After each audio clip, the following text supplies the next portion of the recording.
Alrighty, good evening and welcome to Nycos.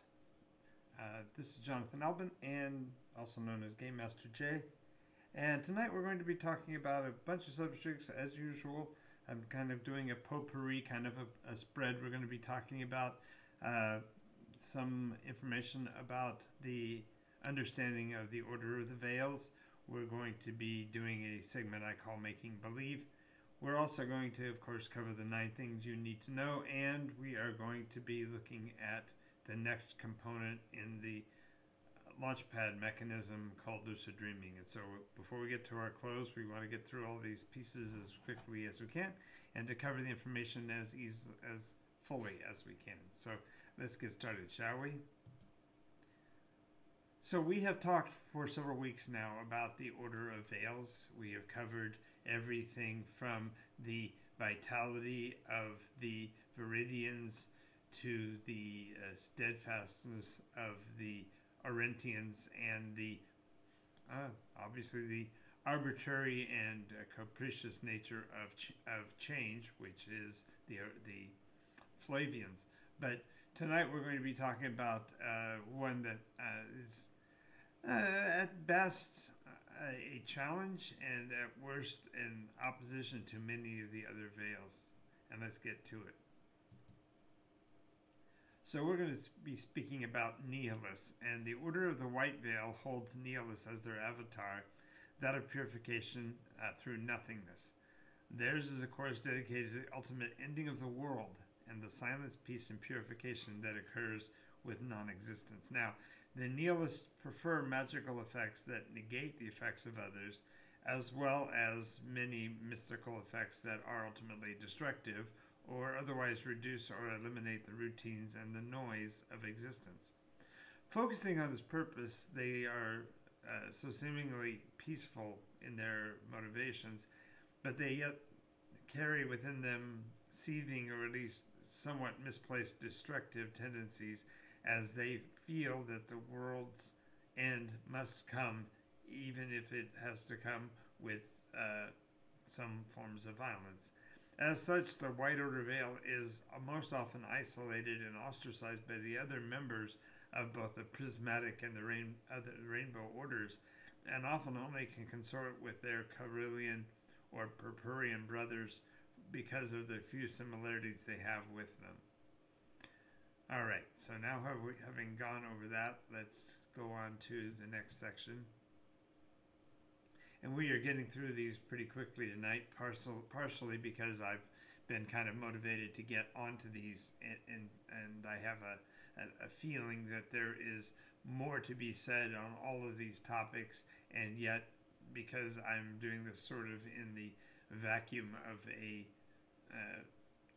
chat room devoid of chatter, so to speak, I'm getting through these relatively quickly. So we're going to talk today about making believe, and in doing so we're going to talk about the very concept of shared social experiences. Are they a value or are they a vice when we talk about how they affect our lives? Now, in the case of role-playing games, there is quite obviously a balancing act that has to occur between the players and the directors. The storyteller is fundamentally directing, as he's describing not only the condition and the situation, but he's overseeing the outcome of the action by the players. So the player participation certainly matters, but the back and forth between them actually creates a memorable encounter, a memorable condition. And these memories that are created are, in essence, real. They're in the minds of the person going over a story, for example. The pieces of the story that are factual and fictional sort of become blurred because it all becomes part of the history of your memory. You'll remember things differently based on your experience with that memory over time.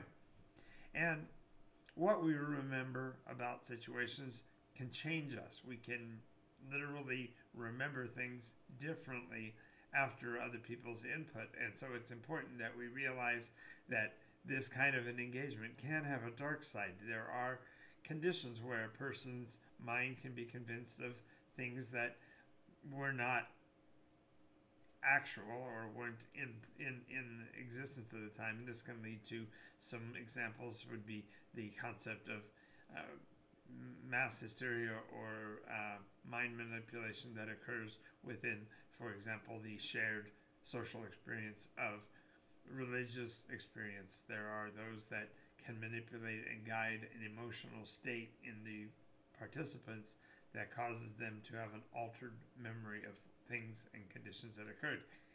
There's also those that are becoming misguided because let me rephrase that.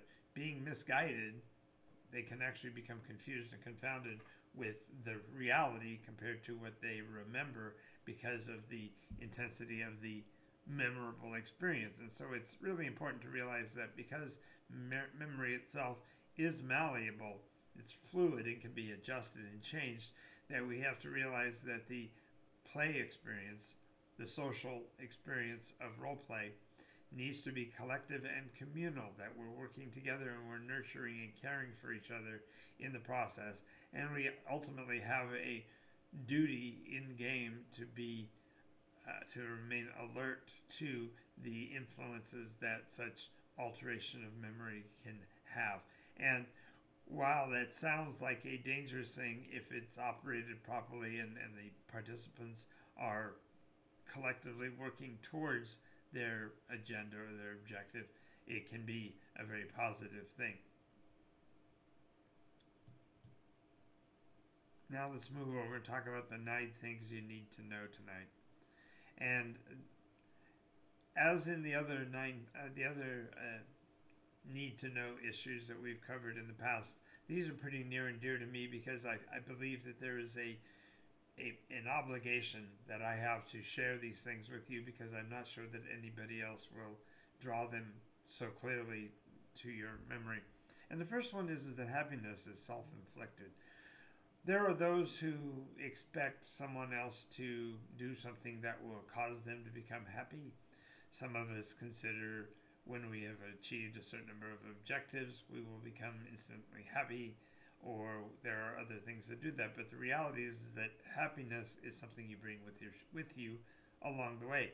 If you have a predisposition to neutrality, the change in attitude can actually instill the feelings of happiness just simply by recognizing that you do have the control over this. Now, I realize there are those that have certain mental conditions or mental circumstances that don't allow them this luxury, but by and large, happiness is something that is internalized, not externalized. Someone can't make us happy. In a like fashion, we have to therefore learn that we can only worry, to the extent that we choose to. If a situation is described to me, sometimes I don't even notice it as being something to be worried about, whereas in someone else's life, those very same things might be the things that push a person over the edge emotionally. So we have to realize that we worry to the extent that we choose to, and if we want to improve our lives, one thing we can do is start to dedicate ourselves to choosing a lower threshold for worry. There are too many things that can be attributed to random chance or occurrences outside of our control, and therefore we needn't place any worry into the equation. Now, this is in part because decisions that we make can be on either side capricious and arbitrary, or intentional and purposeful. And since they can be either, we have to kind of realize that our decisions are under our control, and we can choose whether we're going to handle them arbitrarily, randomly, roll a dice, flip a coin, or whatever, or if we're going to be very intentional and purposeful in our process of making decisions. And this one was kind of hard for me to get around when I was a younger person, and that is that no decision is absolutely final.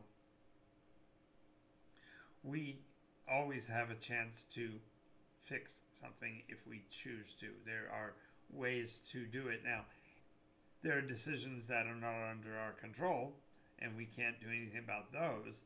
But the ones that are under our control, we can choose to, when we're going to terminate them, or when we're going to attempt again to fix them, or whatever. It's kind of hard for me to talk about it. It's an issue. When I talk about the end of my marriage, there was a point in time where I really felt like I could have stayed on the gas pedal and tried to fix the situation. But when I look at it in hindsight, I realize that because no decision is ever absolutely final, I could have pursued that angle unhealthfully for a long period of time, thinking that it might always get better, And the reality is that while decisions are not ever absolutely final, they can be taken out of our hands by someone else. That there are many times decisions that require two-way communication, two-way connection, and if you don't have that, you're not able to achieve the level of finality that you think you want. So therefore, really what it comes down to is generally our attitude is the only thing that is controllable. We have to choose how we experience the world, how we interact with it. And this is where the concept of happiness being self-inflicted draws into this, in that we can choose. We don't necessarily have to choose to be disappointed or distracted or sad. We can actually choose to be happy as one of our potential possibilities for our attitude. And there's a great quote by a performer by the name of Nightbird, and she said, "You can't wait for things to become better to choose to be happy, because happiness is not contingent upon conditions." And it's a tough road to go there, but there are ways to focus your attitude, focus your mind, and much of the time it comes down to actually taking action, because sometimes we're afraid of something and we've let that fear build up to the point where we can't see happiness because of that fear. But if we choose to make an action and do something, we can actually overcome that fear, because bravery results from action. And this really falls to the next couple of points, and that is we have to recognize our own complicity in our challenges.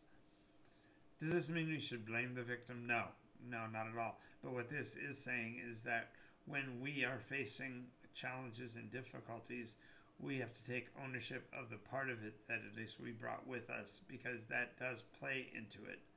And to the much larger extent, if we're looking for happiness, we have to learn how to give ourselves permission to forgive ourselves of those indiscretions that we have made that seem egregious but actually can be overcome. The reality is that our complicity is only to the extent that we choose to keep it, and just as no decision is ever final, we don't have to wallow in that self-pity and that feeling of inadequacy. We can shift our position to a much more positive one and give ourselves permission to become the happy people we want to be.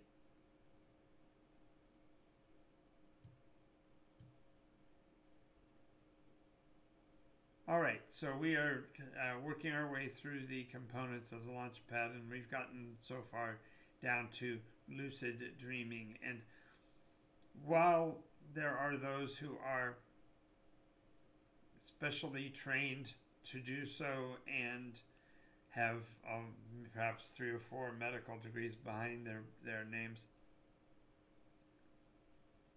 nonetheless, the very process of becoming a lucid dreamer can be accomplished even at a layperson level. And we go through an entire process, and we're going to be walking you through that here in a minute, that deals with lucid dreaming as part of the Launchpad. So let's go take a look at that.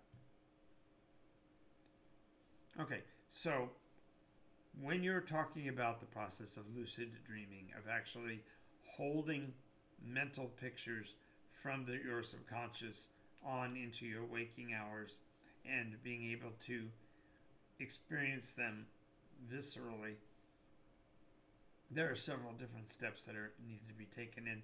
Some of these can't be overcome by practice. Some of these are, I guess you would say, biological, and there are certainly plenty of people out there that are professionals in sleep therapy and stuff that might be able to assist you in that. But we're only be speaking generally of those persons who dedicate themselves to attempting through their own skills of accomplishing this. And as I have said, I'm not a professional sleep therapist or anything. I deny any part of that, but I am saying, generally speaking, people that I've worked with in the past have been able to utilize this process to improve their lucidity in dream sequencing and to bring some of the psychological information from the dream world out into the real world. So the first thing is that awareness is primary. If you're attempting to think of things that are going to happen in your subconscious, you have to be fundamentally aware, and the process of maintaining that awareness while going into a sleep cycle really requires a pattern and routine. You have to find the number of hours that you sleep. You have to have an idea of how much time you have to prepare to get into the mental state of being there. You have to develop some understandings of how meditation can adjust even your brainwave levels to make such an attempt viable. And you also have to develop an understanding of how this sleep cycle is associated with brain activity so that you can sort of pre-schedule or tee up the subconscious for the experience. Now, in doing so, this includes the very concepts of preparing for sleep, preparing for meditation. This isn't talking about a condition where you are becoming unaware, but instead the opposite. You're becoming hyper aware of yourself as you enter the sleep cycle. And in the process, you want to grant yourself permission to remember. One of the biggest challenges about the idea of mnemonic memory and working through the lucid dreaming process is that your capacity to do so is literally something that you control externally by choosing to set limitations for yourself. And the idea of teeing up the subconscious and preparing the mind for the lucid dream to give yourself permission to accept that subconscious information into the consciousness does psychologically it's a releasing mechanism. And when you do this, when you attempt these processes to get into lucid dreaming, you want to reward your small victories. Perhaps you don't remember the entire dream, but you do remember that you were flying. Reward yourself. Give yourself congratulations for holding on to that portion of memory of your dream sequence. Now, there are people who have, I think it's aphasia. I think it was a condition we were talking about the other day, wherein a person physically can't see visual things. I have had some of my experiences have included those persons who attempted lucid dreaming who were considered themselves to be aphasic, and yet they were able to remember images from their dreams. And it's not that the brain's not wired the same or whatever, it's just simply that the process of gaining that information has to come from the person doing the dreaming, because there's nobody else, it's you. And so by rewarding small victories, you give yourself permission to delve further into the process. Now, generally speaking, you want to at least initially have some form of chosen direction that you're looking for. Maybe it's you're looking for guidance on relationships, or you're looking for images of experiences that you've never had before, or maybe it's deeply connecting with the fictional worlds that you're involved with. And in the case of Nycos, they have several people who have looked for ways to impose or to bring their own fantastic imagery from their video games and their role-playing games and board games into their dream sequences. And one of the ways to do that is to set that as a direction and then provide yourself permissions to do so. Now, the next part of this is that when you are in the process of actually doing lucid dreaming, it's really, really important that you keep a notebook and perhaps drawings and images that you've come upon in your dream sequences, because these often are little milestones that help you get further into the idea of lucidity and holding on to your mental status even in your sleep. And then finally, the idea of practicing by utilizing the ideas of meditation and preparation for sleep, and then acknowledgement of the sleep process and acknowledgement when you reach the different levels of sleep. These processes add to, therefore, the utility. They advance the utility of the dream sequence because you now understand how to use it and how to make it work. Now, one of the questions I get asked is how does a lucid dream work, or what is it that you're actually engaging in this process? Well, the subconscious's purpose in dreams is to process all of the information that has come in over the last however long and make it make sense to our memory, whether it's to connect up the conversations that we had today with previous conversations with other people. Maybe it's to look at how we came to know the people that we're speaking with, or whatever. But the way lucidity works is that you basically are providing yourself with the ability to open up a window into your subconscious activity with the eye for understanding. And therefore, by doing so, you're able to tap into the subconscious mind and its highest speed of processing and recognize the different parts of it that pass through your mind while you're sleeping. Now, all of this comes down to what's key is that lucid dreaming is really only effective if it can be remembered. And so the value of remembrance is really high within the lucid dreaming methodology. Now, in our presentations, of course, we will be going into the very process of how to do these and all of that, but this is kind of like a general overview, and so you understand what it is that the Launchpad will be getting into in terms of lucid dreaming. So, as we get ready to close the show, I want to thank you for the time you spent with us today. If you have not yet checked out our YouTube page, we are over at NycosRPG on YouTube. We'd appreciate it if you go there and subscribe to the channel so you get become aware of when we're ever doing new updates. And of course, if you like what you're seeing here on Twitch, make sure you follow us here so that you're brought up to date whenever we're on the air doing something. These also give you links on the NycosRPG if you're looking for product info and how to find the merchandise, and then also NycosRPG.info, which is the story, lore, and such. So again, I want to thank you for participating with us tonight. It's a great time when I get to hang out with you and give a little bit of information. If you want to become more involved, of course, we have the patreon.com/Nycos site to look at, and you also will want to click on our Discord link below here on Twitch so that you can become a member of our community and actually chit-chat with us behind the scenes. So until then, this is Jonathan Albin, Nycos RPG. I am Game Master Jay. See you next time.